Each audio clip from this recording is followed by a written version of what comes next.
बिस्मिल्लाहिर्रहमानिर्रहीम अस्सलाम वालेकुम। प्रीवियस लेक्चर में हम लोगों ने परपेचुटी के कॉन्सेप्ट को डिस्कस किया और उसके साथ ही हम लोगों ने अपनी बुक में से फर्स्ट 50 एमसीक्यूज को डिस्कस कर दिया था। आज थोड़े से प्रैक्टिस क्वेश्चन कर लेते हैं और उसके बाद न्यू कॉन्सेप्ट्स की तरफ चलते हैं। तो इन क्वेश्चन में सबसे पहला क्वेश्चन 52 सॉल्व करना है। 52, Ali paid ₹34434 per month for 3 years. जैसी बात करता है ना पर मंथ की या ईच मंथ, ऐसी तो वो रेंटल्स के अमाउंट हो जाता है और पता चलता है कि एन्युटी बन गया 3 इयर्स। अब ये टाइम डिफाइन हो गया तो ये हमारे पास एन्युटी की कैटेगरी में आ जाएगा। तो पे बैक आ लोन, अब लोन को अगर पे करना है उसने तो फिर उस ऑर्डिनरी के ऊपर रहेगा। Calculate the amount borrowed by Ali if interest was charged at a rate of 14.5% per annum on the outstanding amount on a monthly basis। Outstanding amount means कि कंपाउंड इंटरेस्ट आप लोगों ने लगाना है और on a monthly basis means compounding monthly है इस rate की।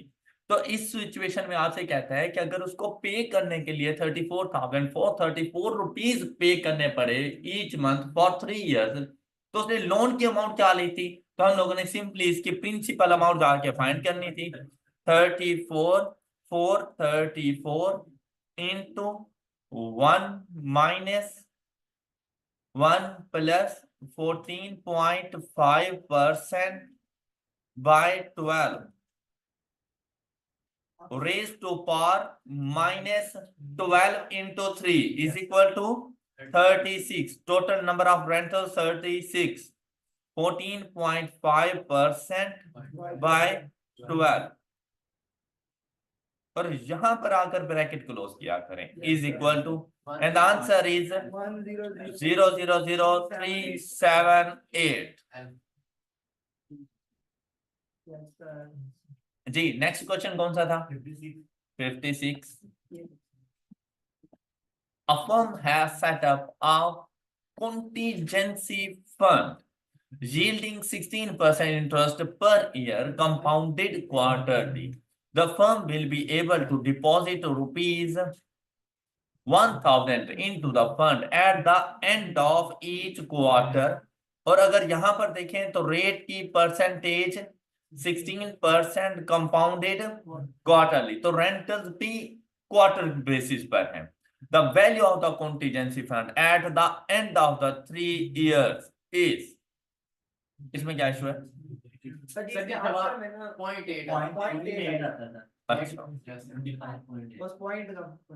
1,000 इंटू, अब कंपाउंडिंग फैक्टर पहले आ जाएगा 1 प्लस 16% बाय 4, मतलब इसको आप 4% भी लिख सकते थे डायरेक्ट। और ये हमारे पास है क्वार्टरली बेसिस पर फॉर 3 इयर्स, तो 3 इंटू 4 12,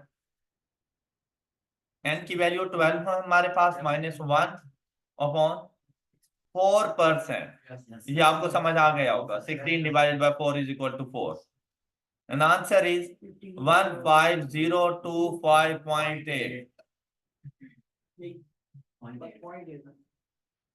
हाँ जी, अब इसको 0.8 करते हैं बस।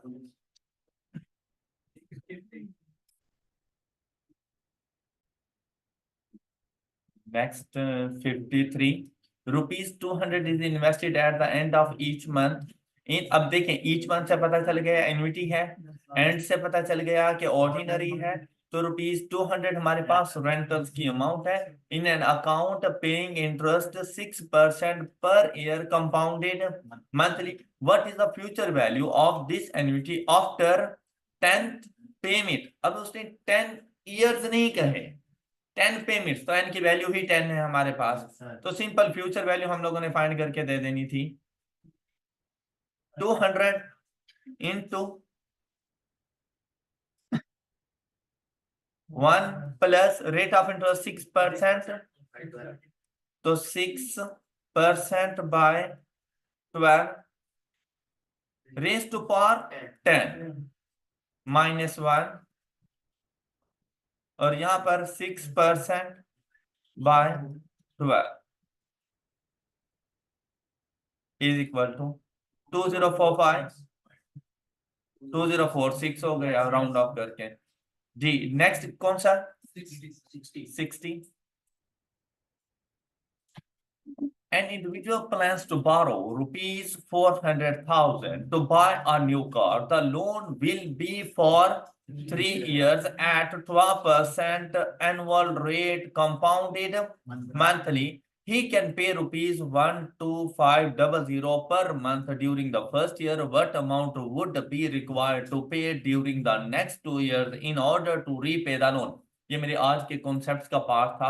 चलिए अब यहीं से ही सुन लीजिएगा। ये एक न्यू कॉन्सेप्ट है जो आज हम लोगों ने डिस्कस करना था कि अगर स्टार्ट के टाइम ड्यूरेशन में रेंटल्स की वैल्यूज डिफरेंट हो, एंड पे रेंटल्स की वैल्यूज डिफरेंट हो, तो हम लोगों ने किस तरह से जाकर उन रेंटल्स को डिटरमिन करना है, या अगर रेंटल्स या रेट ऑफ इंटरेस्ट डिफरेंट हो तो प्रेजेंट या फ्यूचर वैल्यू को कैसे डिटरमिन करना है। बस थोड़ी देर के लिए इस क्वेश्चन को होल्ड करें, अभी इसका सोल्यूशन आपको मिल जाता है। जी नेक्स्ट 61 तो नहीं करना, हो गया 62।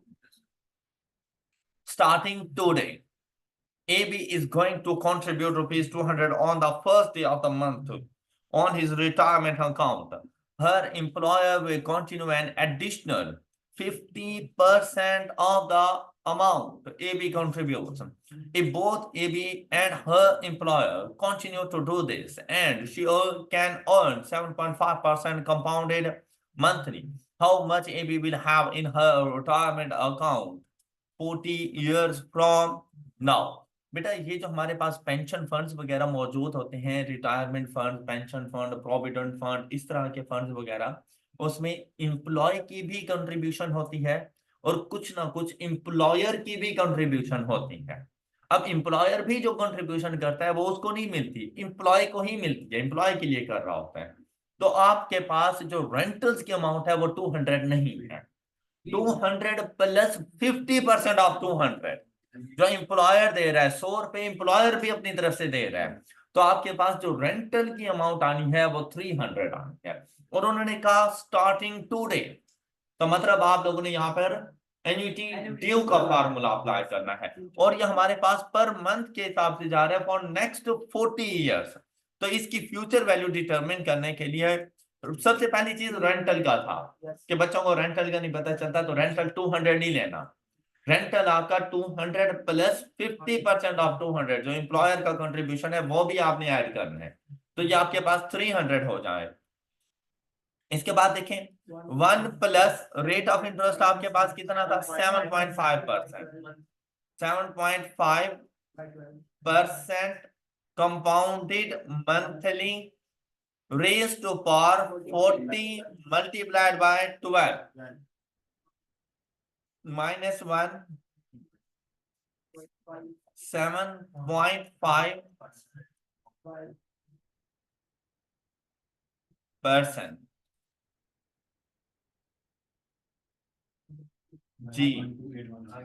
और इसके बाद 1 प्लस 7.5%, ये ऐसा क्यों कर रहे हैं हम लोग, स्टार्टिंग टुडे का नाम उन्होंने कह दिया था इसलिए,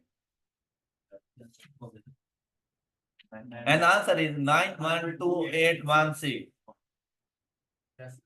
ये ऑप्शन बी हमारा करेक्ट आंसर था जी। और कोई क्वेश्चन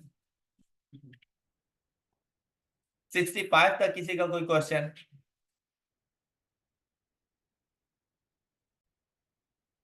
क्वेश्चन 67 देखें, यहां पर आपके पास डाउन पेमेंट का जिक्र है। Why bought TV costing rupees 13,000 by making a down payment of rupees? अच्छा बहुत इंपॉर्टेंट क्वेश्चन है।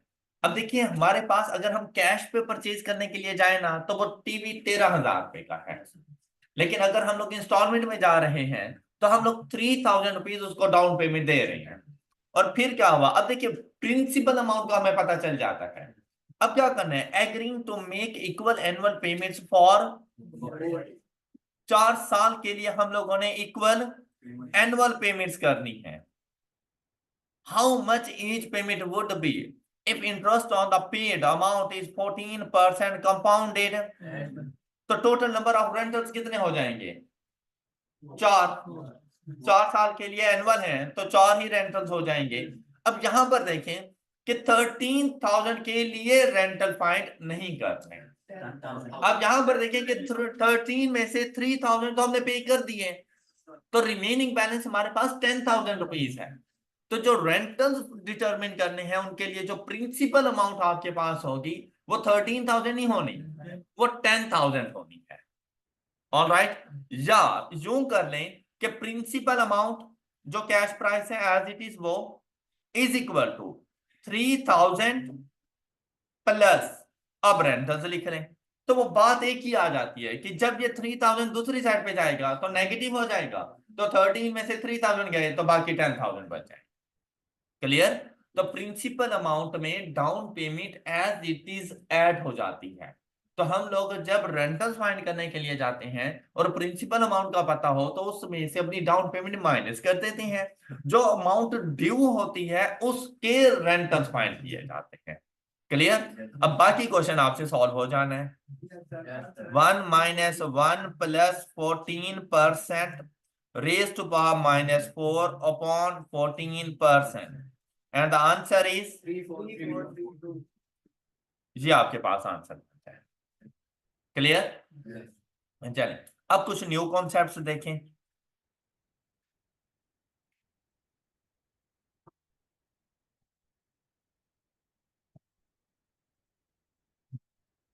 वन बाय वन हम लोग कॉन्सेप्ट्स को डिस्कस करते जाएंगे।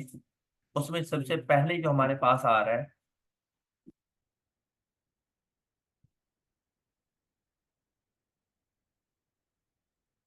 ये हमारे पास इन टोटल टाइम ड्यूरेशन है 0 से लेकर 10 ईयर्स, और यहां पर जो हमारे पास रेंटल्स हैं इस कंप्लीट टाइम ड्यूरेशन में जो रेंटल्स की अमाउंट है हमारे पास वो है 5,000 rupees per semi annual. 5,000 rupees per semi annual. और हमारे पास फर्स्ट 6 ईयर्स के लिए जो रेट ऑफ इंटरेस्ट था वो था 10% कंपाउंडिंग सेमी एनुअली, जबकि लास्ट के 4 ईयर्स के लिए जो हमारे पास रेट ऑफ इंटरेस्ट था वो है 14% कंपाउंडेड सेमी एनुअल। और हम लोगों ने अब future value and principal amount को डिटरमिन करना है। ऑलराइट, अच्छा अब बात सुनिएगा बेटा, जब भी रेंटल्स में चेंज आ जाए या रेट ऑफ इंटरेस्ट में चेंज आ जाए आपने एन्युइटी को ब्रेक कर देना है। रेंटल्स में चेंज आ, रेंटल्स की अमाउंट में चेंज, अभी देखिए मैंने अमाउंट को सेम रखा हुआ है, सिर्फ मैंने रेट ऑफ इंटरेस्ट को चेंज किया है। नेक्स्ट एग्जांपल में हम लोग रेंटल्स भी चेंज कर देंगे। रेंटल्स में चेंज आए या रेट ऑफ इंटरेस्ट में चेंज आए, जिस टाइम पर चेंज आए एन्युइटी को ब्रेक कर देना है वहां पर। ओके, और इसको ट्रीट करना है जैसे ये दो डिफरेंट एन्युइटीज हैं आपके पास। फॉर 6 ईयर्स आपने अलग से ट्रीट करना है और फॉर 4 ईयर्स आप लोगों ने अलग से ट्रीट करना है। अब क्या करेंगे हम लोग, सपोज कि अगर मैंने इसकी फ्यूचर वैल्यू को डिटरमिन करना है तो फ्यूचर वैल्यू को फाइंड करने के लिए हमारे पास क्या फार्मूला हुआ करता था, रेंटल्स, ये देखें, into compounding factor 1 plus 10% by 2 is equal to, ये बात आपको समझ आ गई होगी, रेज टू पावर। अब रेज टू पावर 10 इंटू 2 नहीं करना, 6 ईयर्स तक रहना है क्योंकि 6 ईयर्स तक 10% है, तो हम इसको करेंगे 6 मल्टीप्लाइड बाय 2, 12 लिख सकते थे। ये बात क्लियर हो गई सब बच्चों को? अच्छा, उसके बाद -1 डिवाइडेड बाय 5%। अच्छा, यहां पे पहले बात सुन लीजिएगा, हम कैलकुलेशन बाद में कर लेंगे और लिख भी बाद में लेंगे, पहले यहां पर मूवमेंट अच्छे तरीके से समझ लें। अच्छा, आपको क्या लगता है इस फॉर्मूले को अप्लाई करने के बाद मैं कहां पे पहुंच गया? 6 ईयर, मैं 6 ईयर पर पहुंच गया, और 6 ईयर से पहले जितने भी रेंटल्स थे वो सारे के सारे 6 ईयर पर एक टोटल अमाउंट मुझे दे रहे हैं। कैसे ही आना। अच्छा यहां पर मुझे अब एक डिफरेंट अमाउंट मिलनी है और उसके बाद रेंटल्स अभी भी चल रही हैं 5000 के हिसाब से, क्या मैं इनको इधर ही छोड़ दूं? मैंने फ्यूचर वैल्यू कौन से टाइम ड्यूरेशन की फाइंड करनी है? 10th ईयर पर जाकर मैंने फ्यूचर वैल्यू फाइंड करनी है और ये तो एक डिफरेंट अमाउंट है। तो आपने इसको यहां रास्ते में नहीं छोड़ देना, आपने इसको यहां से इधर मूव करवाना है वाया कंपाउंडिंग फैक्टर, क्योंकि अब आगे इसकी एन्युटी नहीं है। इस अमाउंट को 6th ईयर तक एन्युटी फैक्टर के जरिए लेकर आओ, 6th ईयर से 10th ईयर तक आप इसको कंपाउंडिंग फैक्टर से लेकर जाओ। लेकिन अभी तक बात मैं पहले 6 ईयर्स के लिए कर रहा हूं, मैं लास्ट के 4 ईयर्स की मैंने कोई बात नहीं की अभी तक। ये प्रीवियस एग्जांपल में भी क्वेश्चन लेक्चर में भी हमने क्वेश्चन सॉल्व किया था। 20 ईयर्स तक एन्युटी थी लेकिन विड्रॉ करना था eight the end of 30 year, तो 20 से 30 कंपाउंडिंग फैक्टर हमने अप्लाई कर दिया था। ऐसे ही था ना। तो अब भी जो फ्यूचर वैल्यू आप लोगों ने अप्लाई की है वो तो इसको लेके चली गई eight the end of 6 year. तो 6 ईयर्स के बाद आपने इस अमाउंट के ऊपर कंपाउंडिंग फैक्टर अप्लाई करना है न्यू रेट ऑफ इंटरेस्ट के मुताबिक। मतलब आप ये देख लें कि जैसे आप एरोप्लेन पे हैं तो जिस कंट्री की हदूद से गुजरेंगे नीचे वही कंट्री नजर आएगा ना। तो 6 से 10 पर जब जा रहे हो तो नीचे रेट ऑफ इंटरेस्ट कौन सा है? तो भाई अब आप 10% नहीं यूज कर सकते, अब आपने 14% के मुताबिक चलना है। ऑल राइट, तो यहां पर जो रेट ऑफ इंटरेस्ट अप्लाई करेंगे वो 1 + 7% रेज टू पावर कितने अरसे के लिए? फॉर क्या कंपाउंडिंग है? Raise to power 2। All right, अब ये फर्स्ट 6 ईयर्स के जो आपके रेंटल्स थे वो 10th ईयर पर पहुंच गए हैं। ये अभी तक टोटल फ्यूचर वैल्यू नहीं आई क्योंकि अभी 6 से लेकर 10 ईयर्स वाले रेंटल्स रहते हैं, उनके साथ तो अभी आपने कोई ट्रीटमेंट किया ही नहीं है। अब आपने इसमें आकर ऐड कर देने हैं ये लास्ट वाले 4 ईयर्स। लास्ट वाले 4 ईयर्स में भी रेंटल्स मौजूद है, मैंने आपसे कहा था ये रेंटल्स पूरे 10 ईयर्स के लिए। अब लास्ट के 4 ईयर्स के पास आए, यहां पर हमारे पास 5000 इनटू, अब इनके ऊपर कंपाउंडिंग फैक्टर एन्युटी वाला आप लोग अप्लाई कर सकते हैं 1 प्लस, अब कौन सा रेट है इनके ऊपर? अब 7% रेज टू पावर 4 इंटू 2 -1। अब जैसे ही ये वाला फार्मूला अप्लाई करेंगे तो आपको क्या लगता है आप कहां पर पहुंच गए? तो इसके साथ कंपाउंडिंग फैक्टर अप्लाई करने की जरूरत नहीं है क्योंकि 10 तक आना था और इसने हमें 10 तक ही पहुंचा दिया है और ये है इसकी फ्यूचर वैल्यू। क्या ये बात समझ आ गई सब बच्चों को? इसका आंसर फाइंड करें और अपने पास नोट कर लें इसको जी। 188,042।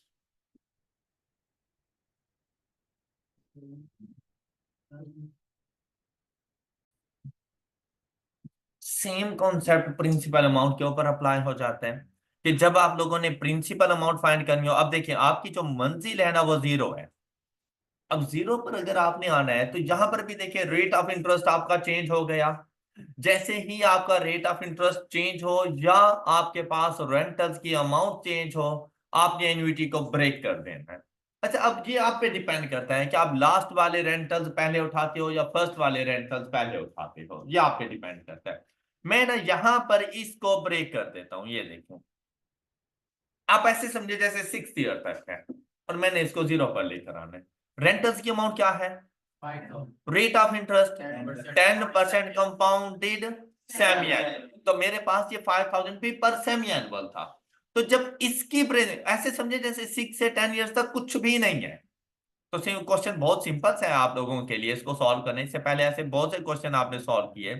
क्या 5000 इंटू 1 -1 प्लस, अब ये 10% कंपाउंडेड सेमी एनुअल है तो 10% डिवाइडेड बाय 2 मींस दैट 5%। तो हम लोग डायरेक्ट यहाँ पे 5% लिख रहे हैं।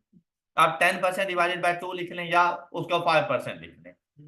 अच्छा raise to power -6 into 2 upon 5%।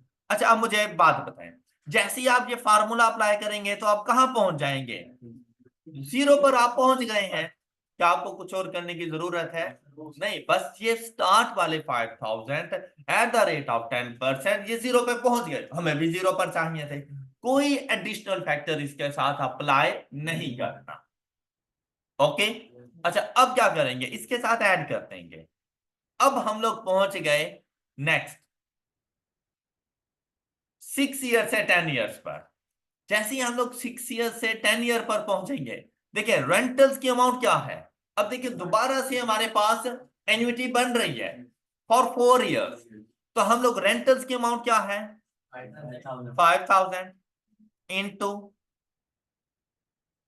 1 - 1 plus, अब rate of interest 14%, compounded semi annually, 14 divided by 2 is equal to 7%, raised to power minus 4 into 2 8 upon 7%। अब जब आपने ये वाला फार्मूला इसके ऊपर अप्लाई किया ना, आप 0 पर नहीं पहुंचे, अब वहां पर पहुंचे हैं जहां पर ये रेट स्टार्ट हुआ था। मतलब आप 6 ईयर के एंड तक पहुंचे हैं। तो 6 ईयर से 0 पर लाने के लिए डिस्काउंटिंग फैक्टर, ऑलराइट। अब यहां से डिस्काउंटिंग फैक्टर 1 प्लस, लेकिन कौन से रेट वाला? 10% वाला। तो 10% divided by 2 is equal to 5% raise to power minus 12, 6 into 2। Alright, अब ये है आपके पास principal amount and the answer is 609411.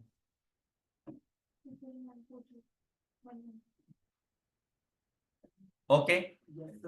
अच्छा, आई होप कि आपको ये कॉन्सेप्ट समझ आ चुका है कि अगर आपके पास रेट ऑफ इंटरेस्ट इस तरह चेंज हो रहा हो तो आपने क्वेश्चन को क्या कैसे सॉल्व करना है।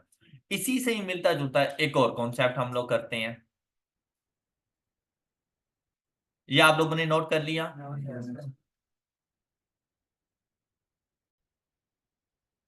नेक्स्ट कॉन्सेप्ट में हम लोग अपने पास रेंटल्स की अमाउंट्स को चेंज करते हैं। तो आपके पास सिचुएशन कुछ इस तरह से बनेगी। अच्छा, टाइमलाइन पे जैसे ही मैं ये रिकॉर्ड करता हूँ ना तो आपको सिचुएशन की समझ आ जाती है। बाद में यही चीज आपके पास वर्ड्स की फॉर्म में आ जाती है। ये 0 से लेकर 10 ईयर्स है, यहाँ पर 6 ईयर पे ब्रेक कर देते हैं। अच्छा, ये मैं तो अब 2 में पार्ट्स में ब्रेक कर रहा हूँ ना, 3 पार्ट्स में भी हो सकता है। तो बिल्कुल वैसे ही हम जंप लेके चलते रहते हैं। 3 पार्ट्स वाले एक क्वेश्चन भी मैं आपसे सॉल्व करवा लूंगा। फर्स्ट 6 ईयर्स के लिए जो रेंटल्स की अमाउंट है वो है 3000 पर क्वार्टर। एक ही एग्जांपल में अच्छे सारे कॉन्सेप्ट समझा देता हूं, तो बाद में बाकी इससे ज्यादा इजी जो होंगे वो आप इजीली समझ लेंगे। और इन 6 ईयर्स के लिए जो रेट ऑफ इंटरेस्ट है वो आपके पास है 8% कंपाउंडेड क्वार्टरली। लास्ट के 4 ईयर्स के लिए जो आपके पास रेंटल्स हैं वो है 5000 पर सेमी एनुअल। और यहां पर आपके पास जो रेट ऑफ इंटरेस्ट है वो है 12% कंपाउंडेड सेमी एनुअली। अब इस सिचुएशन से आपको पता चल गया कि हमारे पास क्या सिचुएशन है कि फर्स्ट 6 ईयर्स के लिए हम लोग 3000 रुपीज पर क्वार्टर पे करते रहे और उस टाइम पर जो रेट ऑफ इंटरेस्ट था वो 8% कंपाउंडिंग क्वार्टरली था। और लास्ट के 4 ईयर्स के लिए हमने रेंटल्स 5000 कर दिए लेकिन पर सेमी एनुअल। और जो रेट ऑफ इंटरेस्ट है वो 12% कंपाउंडेड सेमी एनुअल है। इसके मुताबिक प्रिंसिपल और फ्यूचर वैल्यू डिटरमिन करके देंगे। तो फ्यूचर वैल्यू के लिए आप लोग देखें, अब बिल्कुल ऐसा ही देखिए, रेंटल चेंज हो रहा है, रेट ऑफ इंटरेस्ट भी चेंज हो रहा है और दोनों सेम टाइम पर हो रहे हैं। तो ऐसा कोई मुश्किल नहीं है। आपने इस एन्युटी को जो ब्रेक करना था ना वो 6 ईयर पे करना है। अब ये आपके पास 2 पार्ट्स बन गए। अब अगर आपने फ्यूचर वैल्यू पे जाना है, आप पे वैसे डिपेंड करता है कि आप 5000 से स्टार्ट करें या 3000 से, लेकिन ये कि 0 से स्टार्ट क्या करें और ऑनवर्ड चले जाया करें। अब 3000 के साथ पहले डीलिंग करेंगे कि 3000 ये हमारे रेंटल्स हैं, हमने इनकी फ्यूचर वैल्यू डिटरमिन करनी है। पर क्वार्टर है तो एन्युटी बन गई, तो एन्युटी वाला फैक्टर अप्लाई हो सकता है इसके ऊपर। Compounding factor 1 plus 8% compounded quarterly. तो देखिए कोशिश, ये इक्वेशन बनती है बहुत हैवी, तो कोशिश क्या करेंगे, छोटी छोटी कैलकुलेशन आप खुद करते जाया करें, कि आपके कैलकुलेटर के लिए ना थोड़ी सी आसानी पैदा हो जाती है, अदरवाइज ये आउट ऑफ रेंज चला जाता है। तो उसके ऊपर 8% डिवाइडेड बाय 4 लिखने से बेहतर है कि 2% लिख लें। तो आप लोग यहां पर आके लिख लें 2%। आपको ये बात समझ आ गई होगी। अच्छा, रेज टू पावर, अब 6 इंटू 4, तो 6 इंटू 4 इज 24, तो यहाँ पे 24 लिख लें, -1 अपॉन 2%। अच्छा, अब आप लोगों ने ना बड़ी समझदारी के साथ यहाँ पे कि जैसे ही ये वाला फार्मूला अप्लाई करूंगा मैं कहां पहुंच जाऊंगा। अच्छा, 6 ईयर के बाद दुनिया चेंज हो रही है, तो आप लोगों ने क्या करना है, अब इसके एन्युटी को छोड़ देना है और आ जाना है। अब देखिए, आगे की तरफ जा रहे हो तो कंपाउंडिंग फैक्टर, और पीछे की तरफ आ रहे हो तो डिस्काउंटिंग फैक्टर, लेकिन न्यू रेट के मुताबिक। ओके, कि रेट आपने इस वाला नहीं रखना, आप जो से टाइम ड्यूरेशन से गुजर रहे होते हैं उसका रेट ऑफ इंटरेस्ट उठाना। बात क्लियर? तो अब आप लोगों ने 6 से 10 पर लेके जाना है वाया कंपाउंडिंग फैक्टर, और रेट को क्या यूज करेंगे। अब यहां पर बात सुनिएगा, मैंने आप लोगों से बेटा ये कहा था कि रेंटल्स जिस टाइम ड्यूरेशन के होंगे, रेट की कंपाउंडिंग उसी टाइम ड्यूरेशन में होनी चाहिए। तो भाई मेरे ये 3000 रुपीज पर क्वार्टर थे, तो जब तक ये रेंटल्स थे तब तक तो rate of interest compounding quarterly था ना। जब इसकी कंपाउंडिंग करने जाओ या डिस्काउंटिंग करने जाओ तब क्या कंपाउंडिंग है, कोई फर्क नहीं पड़ता, क्योंकि तब तो एन्युटी ही नहीं है। तो आपको ये सोचने की जरूरत नहीं है, आपने ये देखना है कि जिस टाइम ड्यूरेशन के रेंटल्स हैं उस टाइम ड्यूरेशन में रेट ऑफ इंटरेस्ट उनके मुताबिक होना चाहिए। तो क्या ऐसा नहीं था? तो अब आपको ये टेंशन लेने की जरूरत नहीं है कि मेरे रेंटल्स तो पर क्वार्टर थे और रेट की कंपाउंडिंग सेमी एनुअल है, तो वहां पर आपके रेंटल्स भी तो नहीं थे।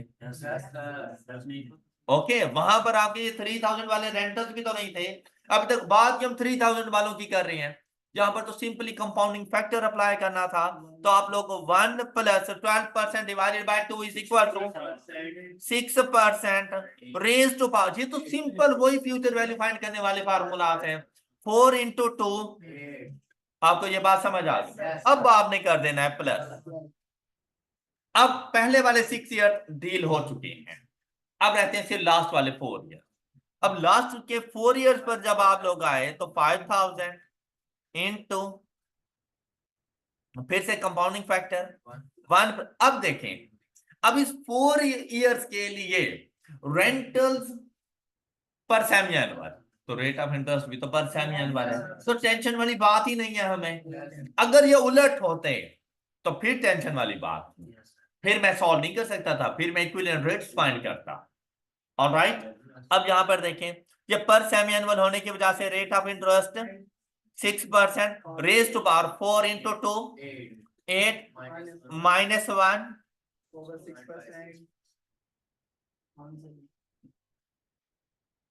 and the answer is 194950. 194951। ये आप लोग अब चेक कर लें, किसी को कोई इशू इसमें। चले अब जरा प्रिंसिपल अमाउंट की इक्वेशन बनाएं। तो प्रिंसिपल अमाउंट की इक्वेशन हमारे पास बनेगी कुछ इस तरह से। अब देखें, अब जब आपको रूट की समझ आ गई है ना, तो चाहे फिर प्रिंसिपल अमाउंट हो चाहे आपके पास फ्यूचर वैल्यू, आप लोग इजीली डिटरमिन कर सकते हैं। अब प्रिंसिपल अमाउंट के लिए आपकी मंजिल 0 टाइम ड्यूरेशन है। जैसी 3000 के साथ हम लोग डील करेंगे, 3000 इंटू 1 माइनस 1 प्लस 2%। अब ये तो एक्सप्लेन करने की जरूरत नहीं ना, रेज टू पावर -6 इंटू 2, नहीं 6 इंटू 4 24 डिवाइडेड बाय 2 पर। अब जैसे ही आप लोगों ने ये एन्युटी फैक्टर अप्लाई किया, अब 0 पे पहुंच गए हैं। अब जरूर, अब आपने ये नहीं कहना कि सर उसके साथ तो कंपाउंडिंग फैक्टर लगाया था, इसके साथ डिस्काउंटिंग फैक्टर क्यों नहीं लगा रहे। भाई जरूरत नहीं है, 0 पे आना था, ये 0 पे आ चुका है। अब इसके साथ हमें किसी किस्म का डिस्काउंटिंग फैक्टर एक्स्ट्रा लगाने की जरूरत नहीं है। अब आप लोगों ने इसमें ऐड कर देना है। अब लास्ट के 4 इयर्स को देखें तो 5000 into 1 minus 1 plus 12 into 2 6% raised to power minus 4 into 2 8 upon 6%। अब ये एन्युटी फैक्टर इसने आपको छोड़ा 6th ईयर के स्टार्ट पर।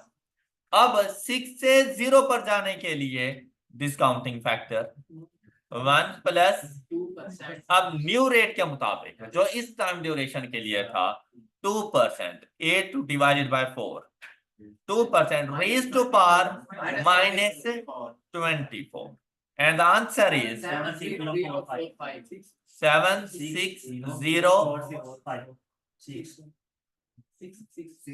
7604